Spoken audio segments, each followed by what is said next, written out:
Hello guys, welcome to career media once again.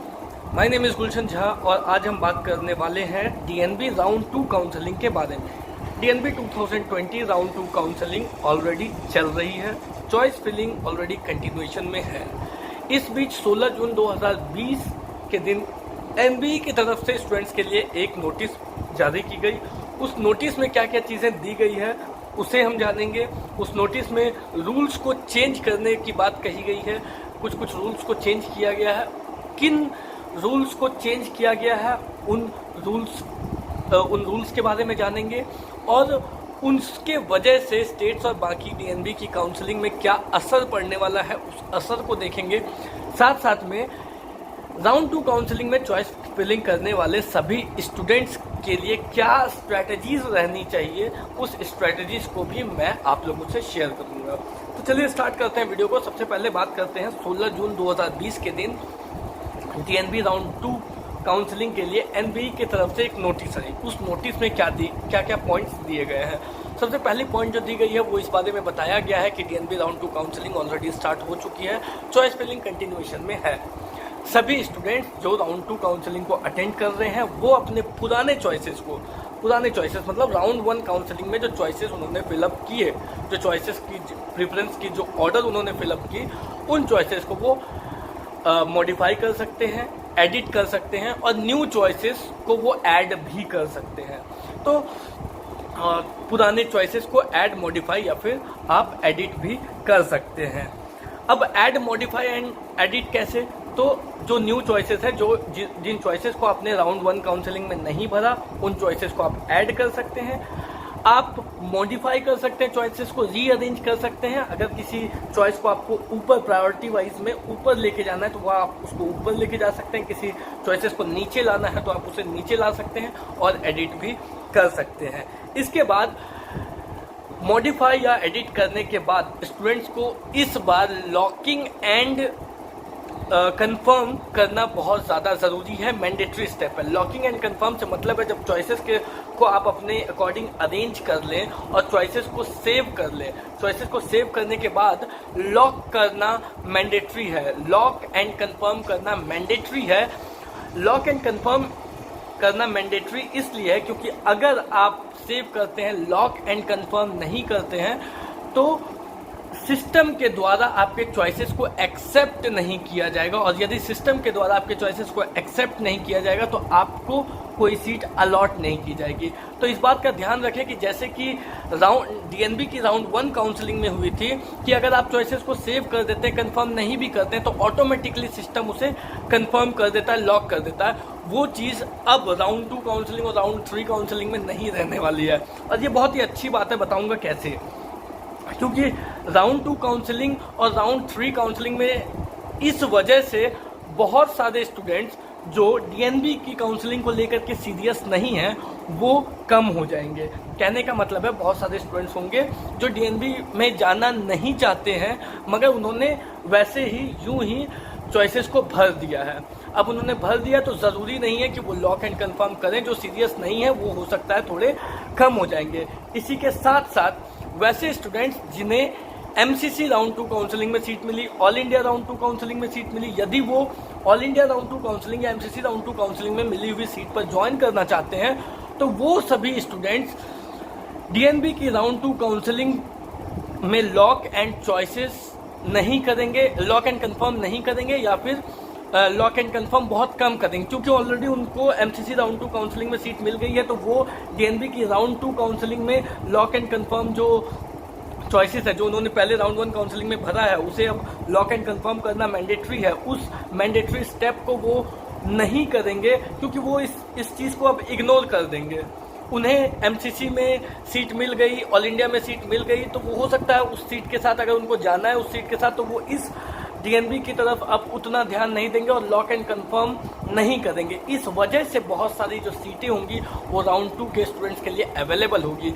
इससे पहले क्या होती थी, लास्ट ईयर 2019 तक क्या हुआ करती थी कि अगर आपने राउंड 1 काउंसलिंग में एक बार चॉइसेस को फिल कर दिया उसके बाद आपने लॉक एंड कंफर्म कर दिया या नहीं भी किया तो वो ऑटोमेटिकली लॉक हो जाते थे और वो चॉइसेस राउंड राउंड 2 में ऑटोमेटिकली वो चॉइसेस आ जाते थे, उसके बाद फिर वो राउंड 3 में ऑटोमेटिकली चले जाते थे। और अगर राउंड 2 में अगर उस स्टूडेंट ने डीएनबी की सीट को नहीं ली तो फिर वो राउंड 3 में वो सीट्स अवेलेबल होती थी। तो ये जो ऑटोमेशन का जो प्रोसेस था, जो ऑटोमेशन का की जो प्रक्रिया थी कि स्टूडेंट भले ही डीएनबी की सीट ना ले, स्टूडेंट भले ही कहीं और सीट ज्वाइन कर चुका है, मगर फिर भी सीट्स जो है सो वो स्टूडेंट की काउंसलिंग ऑलरेडी चल रही है। राउंड 2 में उनकी चॉइसेस ऑटोमेटिकली भरी गई हैं और उस पर ऑलरेडी काउंसलिंग कंडक्ट हो रही है, चाहे उस स्टूडेंट को लेना हो चाहे नहीं लेना हो। वो चीज़ खत्म हो गई इस बार इस लॉक एंड कन्फर्म प्रोसेस को मैंडेटरी बनाने की वजह से। क्योंकि लॉक एंड कन्फर्म अगर आप नहीं करेंगे तो सिस्टम आपके चॉइसेस को एक्सेप्ट नहीं करेगा, और सिस्टम आपके चॉइसेस को एक्सेप्ट नहीं करेगा तो फिर आपको सीट अलॉट नहीं करेगा। सिस्टम आपको सीट अलॉट नहीं करेगा मतलब वो सीट किसी और स्टूडेंट को अलॉट होगी। तो इस वजह से ब्लॉकिंग भी कम होगी। जो सिस्टम का फॉल्ट था, जो अनइंटेंशनल, जो स्टूडेंट अनइंटेंशनली ब्लॉकिंग कर रहे थे और जो सिस्टम का फॉल्ट था, वो जाकर के अब स्टूडेंट्स के फेवर में होगा इस lock and confirm lock and confirm step को मैंडेटरी बनाने के वजह से। तो ये एक बहुत ही अच्छी और पॉजिटिव पॉइंट है स्टूडेंट्स के लिए। अब आते हैं स्ट्रैटेजीज पे। डीएनबी राउंड 2 काउंसलिंग की स्ट्रैटेजीज किस तरीके से रहनी चाहिए स्टूडेंट्स की। अभी आप अगर डेट्स को देखेंगे 2020 डीएनबी राउंड 2 काउंसलिंग और राउंड 3 काउंसलिंग की डेट्स को देख रहे हैं तो आपको ये साफ साफ समझ में आ रहा है कि राउंड 2 काउंसलिंग डीएनबी की स्टेट्स की राउंड 2 काउंसलिंग से पहले कंडक्ट हो रही है। अभी तक स्टेट्स की राउंड 2 काउंसलिंग की कुछ स्केड्यूल पब्लिश नहीं की गई है। सिर्फ 2 ही स्टेट हैं, एक वेस्ट बंगाल है और एक एक वेस्ट बंगाल है और एक कर्नाटका है जिसने राउंड 2 काउंसलिंग के स्केड्यूल को जारी किया है। तो इन स्टेट्स को छोड़ करके बाकी स्टेट्स की अभी राउंड 2 काउंसलिंग की स्केड्यूल भी नहीं आई है और डीएनबी की राउंड 2 काउंसलिंग ऑलरेडी स्टार्ट हो चुकी है। तो स्टेट्स की राउंड 2 काउंसलिंग से पहले डीएनबी की राउंड 2 काउंसलिंग हो रही है, जिस वजह से कहीं ना कहीं स्टूडेंट्स के मन में ये ज़रूर रहेगा कि वो अपनी स्टेट्स की राउंड 2 काउंसलिंग ज़रूर चेक करेंगे, ज़रूर देखेंगे। हालांकि वो अभी डीएनबी काउंसलिंग को अटेंड कर रहे हैं, उनके हाथ में एक सीट आ जाएगी, उसके बाद फिर वो अपने स्टेट्स की राउंड 2 काउंसलिंग को ज़रूर देखेंगे। और जब उन्हें अगर स्टेट्स की राउंड 2 काउंसलिंग में सीट मिल जाती है, उनकी मनचाही सीट मिल जाती है, तो वो डीएनबी की मिली हुई सीट को छोड़ भी सकते हैं। तो यही सिनेरियो अब आगे आने वाले टाइम में होने वाली है, क्योंकि डीएनबी राउंड 2 काउंसलिंग अभी फिलहाल के स्केड्यूल के अकॉर्डिंग स्टेट्स की राउंड 2 काउंसलिंग से पहले होने वाली है। और अगर ऐसा हो रहा है तो डेफिनेटली जो सीट्स हैं वो ब्लॉक होंगी राउंड 2 काउंसलिंग में। फिर स्टूडेंट्स स्टेट्स की राउंड 2 काउंसलिंग में जाएंगे, स्टेट्स की राउंड 2 काउंसलिंग में उन्हें अगर सीट मिल जाती है तो फिर वो डीएनबी की सीट्स को छोड़ेंगे, और डीएनबी की सीट्स को छोड़ेंगे तो ये सीट्स फिर राउंड 3 में निकल के आएंगी। तो इस तरीके से अगर हम देखें तो आप सभी स्टूडेंट्स की जो स्ट्रैटेजी है वो ये रहनी चाहिए कि आपको भी राउंड 2 काउंसलिंग में उन्हीं सीट्स को भरने चाहिए, उन्हीं इंस्टीट्यूट्स को भरने चाहिए जो आपको मिले, जो आपको लेनी हो। उन्हीं इंस्टीट्यूट्स को, उन्हीं हॉस्पिटल्स को, उन्हीं चॉइसेस को आपको राउंड 2 काउंसलिंग में डालनी चाहिए, क्योंकि राउंड 3 काउंसलिंग में बहुत अच्छी सीट्स आने वाली है। राउंड 2 काउंसलिंग, क्योंकि डीएनबी की राउंड 2 काउंसलिंग स्टेट की राउंड 2 काउंसलिंग से पहले हो रही है, तो सीट ब्लॉकिंग होगी। और ये सीट्स कब अवेलेबल होगी, ये अच्छी सीट्स कब अवेलेबल होगी, ये सीट्स अवेलेबल होगी डीएनबी के राउंड 3 में। राउंड 3 में जब अच्छी सीट्स अवेलेबल होगी तो आपके पास भी काफ़ी अच्छे चांसेस रहेंगे कि आपको अच्छी सीट मिल जाए राउंड 3 में, और जो अच्छे हॉस्पिटल्स आपको मिल सकते हैं राउंड 3 में। राउंड 2 की जो कट ऑफ है वो ज़्यादा वेरी नहीं करने वाली है। राउंड 2 जिस तरीके से हमने देखा राउंड 1 में काफ़ी वेरी किया, पॉजिटिव शिफ्ट आई डीएनबी की राउंड 1 काउंसलिंग में, तो डीएनबी की राउंड 2 काउंसलिंग में इतना बहुत ज़्यादा शिफ्ट नहीं आने वाला। थोड़ा शिफ्ट आएगा, ये बात है, थोड़ी पॉजिटिव शिफ्ट ज़रूर रहेगी, बट इतना ज़्यादा नहीं रहेगा। अगर आप कंपेयर करो तो राउंड 3 में अच्छी खासी पॉजिटिव शिफ्ट रहने वाली है।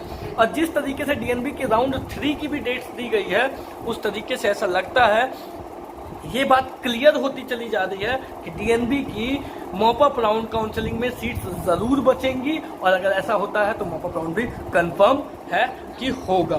तो आपको अपने चॉइसेस को इस तरीके से रखना है, अपनी स्ट्रैटेजीज को इस तरीके से रखना है कि आपने जो राउंड 1 काउंसलिंग में जिस स्ट्रैटेजी को फॉलो किया, उसी सेम स्ट्रैटेजी को आपको डीएनबी के राउंड 2 काउंसलिंग में भी फॉलो करना है। सिर्फ उन्हीं इंस्टीट्यूट्स को, सिर्फ उन्हीं हॉस्पिटल्स को चॉइसेस में डालना है जो आपको मिले, जो आपको लेना है और वो आपको मिले तो आप ले लो उन हॉस्पिटल्स को। अनवांटेड, अनडिजायरेबल सीट्स को आप अपने चॉइसेस में ना डालें। इससे 2 बातें क्लियर होंगी। एक तो आगे चलकर आपकी अगर सीट्स जो मतलब प्रायोरिटी है, जो ऑप्शंस है वो डिसेबल होती है तो वो डिसेबल नहीं होंगी, आप मॉपअप राउंड के लिए भी एलिजिबल रहोगे। और दूसरी बात क्या है कि अगर आपको कम ऑप्शंस आपके डिसेबल होते हैं तो मॉपअप में आपके पास ज़्यादा ऑप्शंस अवेलेबल रहेंगे, आप अपने डिसीजंस को उस अकॉर्डिंग चेंज कर सकते हो। तो इस तरीके से आप जो फाइनल स्ट्रैटेजी आपकी रहनी चाहिए वो राउंड 1 काउंसलिंग में जो स्ट्रैटेजी आपने अपनाया था कि लिमिटेड सीट्स को लेकर के चलने का, कि जितनी जो इंस्टीट्यूट्स मुझे मिले और मैं उसमें ले ही लूँ, उन्हीं इंस्टीट्यूट्स को, उन्हीं कॉलेजेस को, उन्हीं हॉस्पिटल्स को, उन्हीं सीट्स को आपको चॉइसेस में डालनी चाहिए। ये स्ट्रैटेजी ही आपकी राउंड 2 में भी होनी चाहिए, क्योंकि जिससे कि आप स्टेट्स की भी राउंड 2 काउंसलिंग देख पाओ। तो फ्रेंड्स, आई होप आपको समझ में आ गया होगा क्या स्ट्रैटेजीज होनी चाहिए, क्यों होनी चाहिए। और अगर फिर भी कोई डाउट है तो आप कमेंट बॉक्स में पोस्ट कीजिए या फिर दिए गए नंबर पर कॉल करके भी हमसे पूछ सकते हैं। और अगर आपको डीएनबी को लेकर के अपनी स्ट्रैटेजीज़ को मेंटेन करनी है, आगे स्ट्रैटेजीज़ के ऊपर में आपको स्ट्रैटेजीज़ बनानी है और आप चाहते हैं कि करियर मीडिया से हेल्प लेना, तो आप हमारी पेड सर्विसेज भी अवेल कर सकते हैं। उसके लिए स्क्रीन पर दिए गए नंबर पे आप कॉल कर लें, आपको पेड सर्विसेज के लिए सारी जानकारी इस पर मिल जाएगी। आज के वीडियो में फिलहाल इतना ही। नेक्स्ट वीडियो में कुछ और अपडेट्स के साथ मैं गुलशन झा हाजिर होऊंगा। तब तक के लिए have a nice day. Thank you so much.